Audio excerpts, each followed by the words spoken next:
Hi, guys. Welcome to the podcast. This is Camille Castañeda, your host, and this is another episode of Sparked Realities.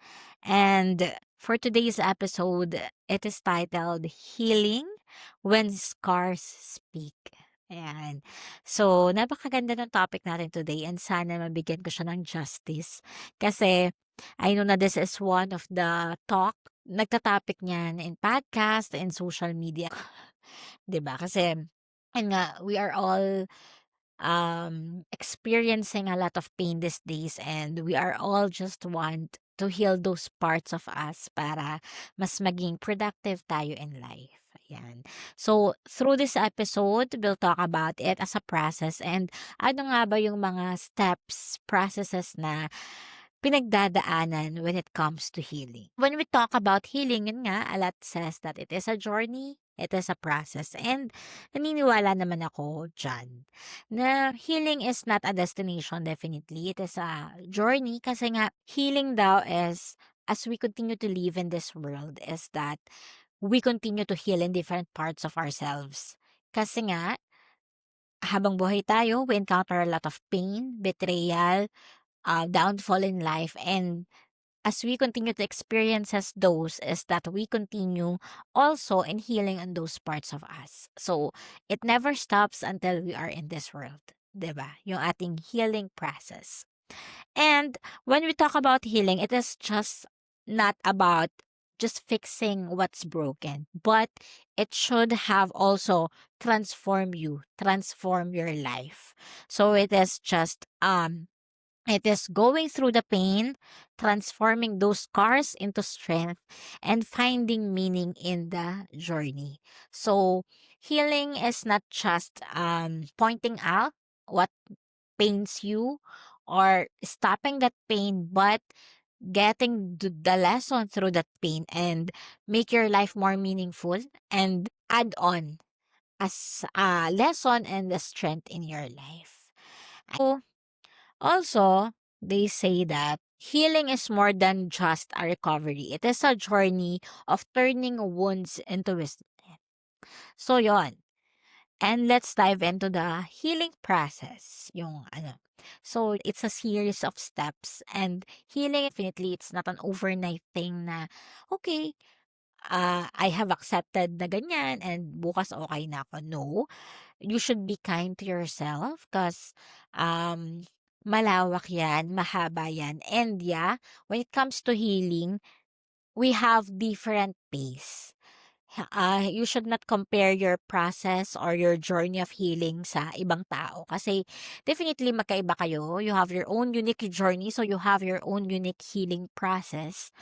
And then, kakaiba naman tayo na pinagdadaanan in life. So, hindi naman porket mas madali siyang naka-recover is dapat ma-dismay ka na in your life, maging mawalan ka na ng loob kasi magkakaiba yun, eh. Iba yung strength niya, iba yung sa'yo and kaiba yung pinagdaanan niyo in life, 'di ba? Dito, um, I cite some steps na kung paano pinagdadaanan ang healing. So, first is acknowledgement.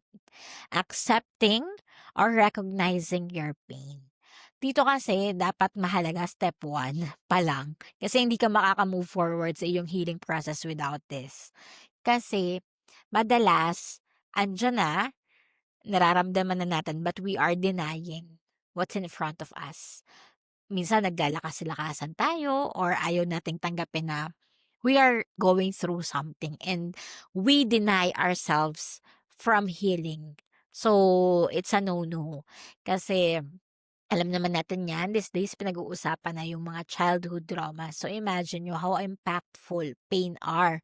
Kasi even nung bata ka pa, na hindi ka pa ganun ka-knowledgeable, na yung mga caregivers around you failed na i-attend yung needs mo during that time, eh, minumulto ka, may relapse ka ng matanda na, 'di ba? Lumalabas pa rin yung mga hindi na nga siya pain, eh, it becomes trauma.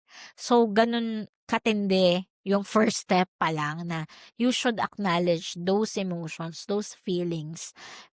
Madalas kasi ang ina-acknowledge lang natin is yung positive emotions, joy, yung mga being in love, happiness, excitement, yun lang. Pero yung mga negative emotions, madalas hindi natin pinoproseso. And yun nga, it hunts you down through your years if hindi mo siya haharapin ngayon.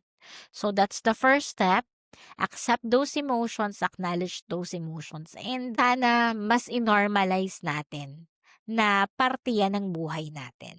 'Di ba? Hindi siya, there's nothing wrong with you if you are going into something. 'Di ba? It's part of being human and walang masama dun. So face those, accept those, and by accepting it, but by acknowledging it, dun ka lang makakapunta with your second step, which is sitting down with your pain or facing your pain. Kasi dun mo lang siya mahaharap na. Kasi if you keep denying on yourself na may mali, may nasasaktan ka, hindi mo siya haharapin, 'di ba? So, by acknowledging it, hindi din naman pwede na, okay, nasaktan ako, so ayoko siyang harapin, ayoko siyang dibdibin, and I will just enjoy my life, mawawala din yan. No. It really good thing to really sit down with it and feel it. Ramdamin mo, face it. Face to face yung pain mo, yung problema mo, yung nararamdaman mo. Yun yung madalas, yan, yung first two step pa lang, ay bagsak na tayo madalas. Kasi yun nga, unang-una, hindi tayo aware sa mga gantong pakiramdam. Aware man tayo, ayaw nating i-recognize and ayaw nating harapin. Ayaw natin na i-admit sa sarili natin and ayusin sa sarili natin tong mga nararamdaman natin 'to. So when it comes to sitting down with your pain or facing it, is that, like for example, ito yung madalas na ano, kunyari when it happened to you to a breakup, yan, 'di ba? Madaming nakaka-experience niyan or may nang-ghost sa inyo. So madalas kasing ginagawa natin is andun na, may awareness na, may acknowledgement of what is happening, nararamdaman mo, nasasaktan ka. Ang ginagawa naman madalas instead of facing it is that, dini-distract natin yung sarili natin. Diyan papasok yung mag-iinom, barkada, lalabas, bugbog yung sarili sa trabaho, iaakyat na lang ng bundok. Wala namang masama. Wala namang masama na mag-unwind, wala namang masama dun. But dapat dumating ka pa rin dun sa point na okay, okay, kaya ko ng harapin ngayon, harapin ko na. Kasi one way or another, sabi ko nga, haharapin mo din yun eh. It will hunt you down along the way. And habang nandiyan ka pa, alam mo yun, if it stumbles you, kung ma-encounter mo siya sa buhay mo, immediately, kung kaya mo, face it na. Kesa entangled pa siya sa ibang problem or ibang emotions or ibang pangyayari na pwedeng mangyari sa buhay mo, come ahead. And healing, there's a lot of lesson through that. So, ang ganda na, yun nga yung lagi kong sinasabi sa podcast ko na, pag dumating ka na dun sa ibang season, sa ibang part ng buhay mo, is may dala-dala ka na. 'Di ba? Hindi yung part pa siya na kailangan mong ipasa. 'Di ba? Ngayon pa lang na ibinigay yan sa'yo is, ngayon pa lang harapin mo na. So yun, sitting with your pain is that, yeah, feeling your emotions. Madalas kasi we don't want to feel. We want to numb the pain. We want to, alam mo yun, gusto natin anesthesia kung anong ginagawa natin. But no, you won't grow through that. You're just neglecting it, and the more that you neglect it, yun, mas lumalalim, mas mas nag-uugat sa'yo. 'Di ba? So, sit down, meditate, isipin mo, ramdamin mo, you own it. You owe it to yourself. That pain, kung sinaktan ka, kung na-betray ka, natural lang, masaktan ka. Ba't may pagkakait yun sa sarili mo? Ba't may pagkakait na umiyak ka? 'Di ba? It is part of the healing process to really be with your emotions and to really connect with yourself. Madalas kasi ayaw natin kumonek sa sarili natin or to do that process kasi yun nga, we just want good emotions. We just want to, alam mo yun, to always feel good na wala eh, part naman talaga yun. It doesn't make you human being if you don't do that. Process the pain, you sit down with it, you face it, release your pain and release yourself from the pain. 'Di ba? Palayain mo yung sarili mo from the pain. Don't let that situation define you. Don't let that pain define you. It is just part of your story. It doesn't mean na ikaw yun. Ikaw yun yung part na yun ng buhay mo.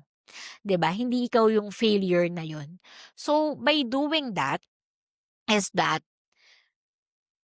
alam mo sa sarili mo na pinagdaanan mo siya, nandyan siya, nararamdaman mo siya, but you are choosing to move forward, to go on with your life, to release you from that pain. Kasi minsan, binaybi na natin yung emotions natin, 'di ba?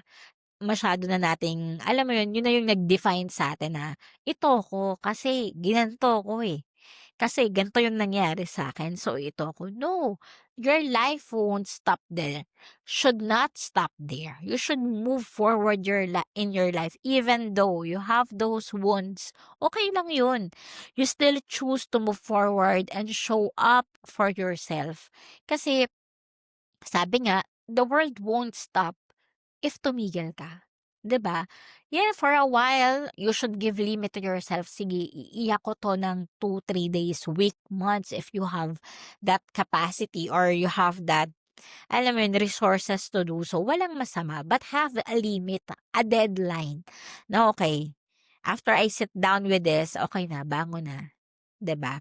That is way of releasing the pain and releasing yourself from the pain. Kasi minsan we are chained, eh, 'di ba? Yung ang tagal-tagal na pero dun galit na galit na galit ka pa rin. I think dito papasok yung forgiveness. Ako naniniwala ko forgiveness is not for the other person na nakasakit sa'yo, but it is for you. Recovering back or getting back your power na wala na. Parang, okay, kinukuha ko na uli ang aking power from you. Ayoko ng magalit. I am forgiving you.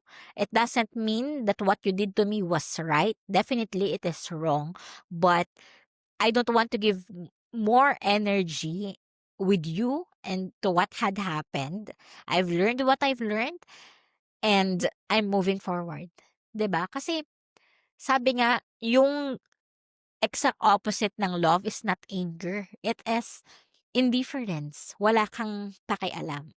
'Di ba? Kasi 'di ba minsan if mahal natin yung tao, yung mga mahal natin sa buhay, nagagalit tayo if they're doing bad or mali yung path nila kasi mahal natin sila. But if wala kang pake sa total stranger, wala kang pakialam, 'di ba? That's the exact opposite of love. So, I think that's the process of releasing the pain, 'di ba? Releasing yourself from the pain is that to truly getting away your power from those things that have pained you and choosing to show up for yourself.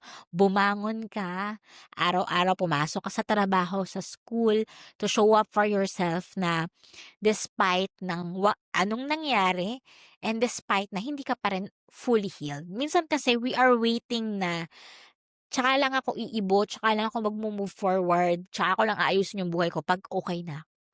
Eh, 'di ba? Yun, eh. You keep on showing up kahit pa may sakit pa diyan, 'di ba? Weigh yourself, you could weigh yourself naman na, kaya-kaya ko na, 'di ba? Sabi nga, don't wait for the time, now is the time, 'di ba, na to show up. And as yun nga, we have released ourselves, it's a decision to make na, okay, hindi ako magpapatali sa nangyari sa akin o sa naramdaman ko. I am starting over again. I'm choosing to start over again. So, diyan papasok yung, alam mo yun, mga healthy changes sa buhay natin. Yan yung, for me, rediscovering yourself, trying new things, 'di ba?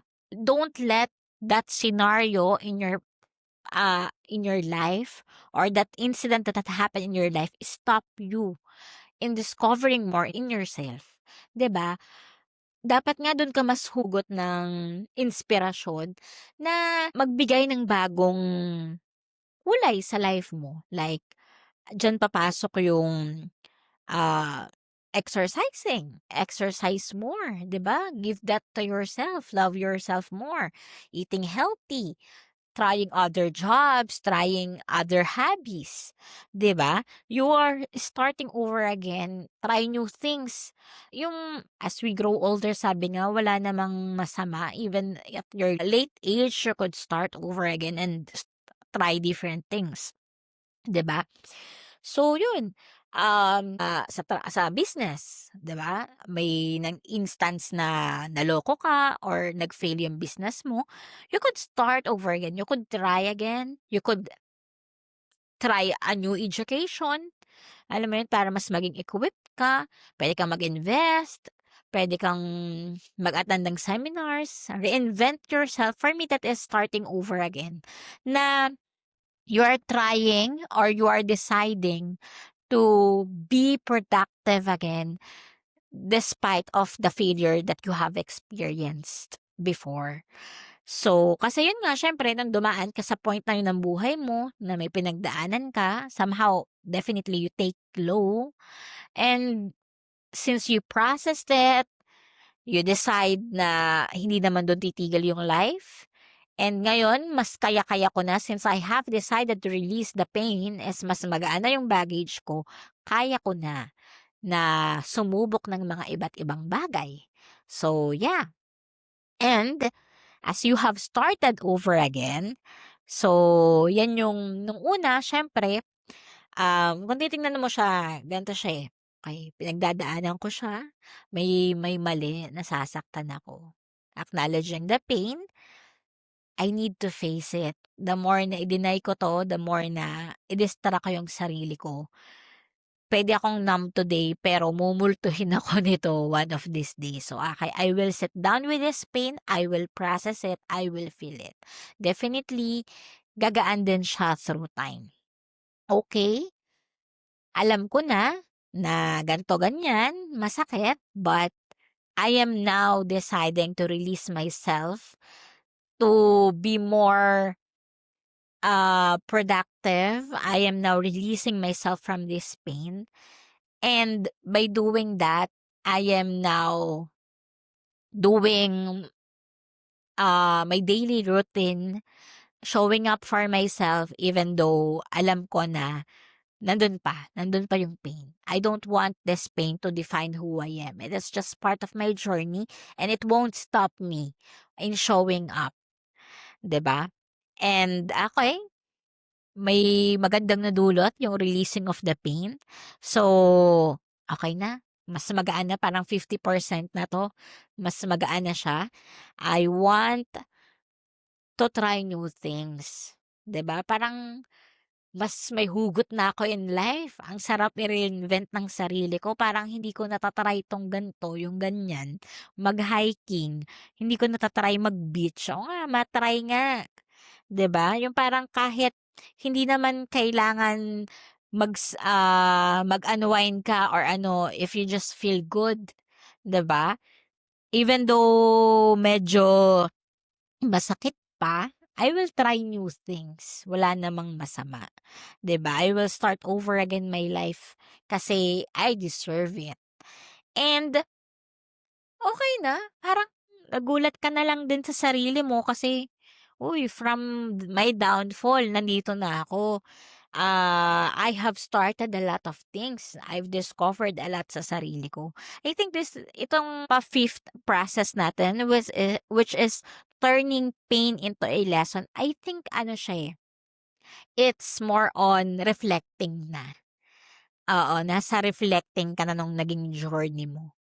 Na parang ito na yung panahon na magluluk back ka na dun sa pinagdaanan mo na, okay, andito na ako, kaya ko ng mag-reflect, iba na yung ngiti ko. Dati kasi ramdam ko yung smile ko may pain pa, pero ngayon kita ko iba na, eh. Sige nga, i-reflect nga natin. I think dito na siya papasok, more on reflection siya for me, yung turning pain into a lesson. Dito mo na siya ipa yung pinagdaanan mo. 'Di ba? Kasi I think ito yung minsan hindi rin natin ginagawa na, okey nakapag-start over na ako, nabaliw ka nakaka-reinvent sa sarili mo na minsan we really need like the second step before na sit down with your pain, feeling it, andun din yung we should always come back with our inner self. We should always reflect sa sarili natin, talk with ourselves kasi dun mo maiintindihan yung sarili mo, dun ka maggo-grow. So ito na yung part na you will reconnect to yourself and look back dun sa naging journey mo and get the lesson. Ano yung mga lesson na natutunan mo na pick up mo along the journey. 'Di ba na it toughens you, andiyan yung, wala naman palang masamang umiyak. It is part and ang sarap na maramdaman, na-release ko, mas nakapag-release ako. Ang sarap na mas I get closer to the Lord, 'di ba? Mas naging close ako sa kanya dun sa pinagdaanan ko. And nakita mo yung mga taong nandiyan nung nasa down sa mababang point ka ng life mo. Yun na yun, eh, yun na yung kukunin mo na yung mga lesson. Yan na, kumbaga harvest season na. Since you decided na mag-healing, ito na yun, 'di ba? Na, okey ang ganda nung naging journey ko. Then now, because of what had happened to me, I was able to to try these things na hindi ko inakala na kaya kong i-reinvent yung sarili ko, but I am doing now. So yeah, dun na papasok yung turning pain into a lesson. So, kuha na ng lesson. And the last part is moving forward in life with all the lessons. So, after you have reflected na, okay, alam ko na hindi pala ganun dapat, ganito pala dapat, ganyan, is that you move forward in your life with no grudges na and with all the lessons that you have learned from what had happened to you. 'Di ba? Yun nga, that instance, that moment, that downfall, kung ano man yung pain na yan na pinagdaanan mo, should not define you, should not be the end of your story. It is just a part. Parte lang siya.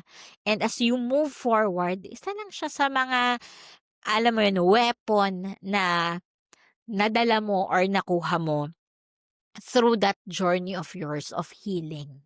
'Di ba? As you move forward into your life is that may dagdag kang baon. So the next journey, the next season is, alam mo yun, instead of excess baggage of pain, excess baggage of trash na kailangan nun mo pa binitawan, nun mo pa hinarap, is that no, you have baggages of strength, baggages of wisdom na dala-dala mo, 'di ba?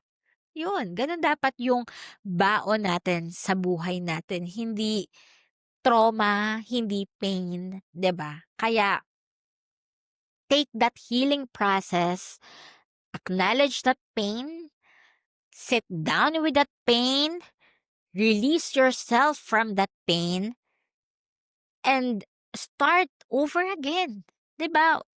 The best thing you could do is to show up for yourself. Walang ibang show up sa inyo kundi kayo. And turn those pain into lesson and bring those lesson as you keep moving forward in your life. 'Di ba? Yan. Yan yung healing process.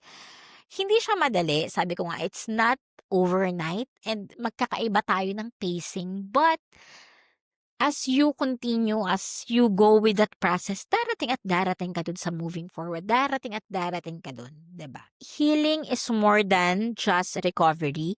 It's the journey of turning wounds into wisdom. It's the process of mending not only the body, but also the heart and spirit. Healing doesn't always happen in straight lines. Sometimes it's slow, sometimes it's quiet, but each step carries us closer to peace, balance, and wholeness. Ayan. So, napakagandang proseso ng healing and sana lahat tayo magkaroon ng tapang na gawin 'to sa buhay natin kasi wala namang ibang magbe-benefit kundi tayo sa sarili natin, and it is, for me, the best process to do and to deal with this painful things na puwede nating ma-encounter sa buhay natin. Sabi nga, "Let our scars speak of strength." 'Di ba? Kasi yun nga, don't let pain define you. It's not who you are, and hopefully is may nagain kayo sa ating, episode. So again, let's end it with a Bible verse from Psalm 34:18. "The Lord is close to the brokenhearted and saves those who are crushed in spirit." Again, thank you guys, and see you for the next episode next week. Bye!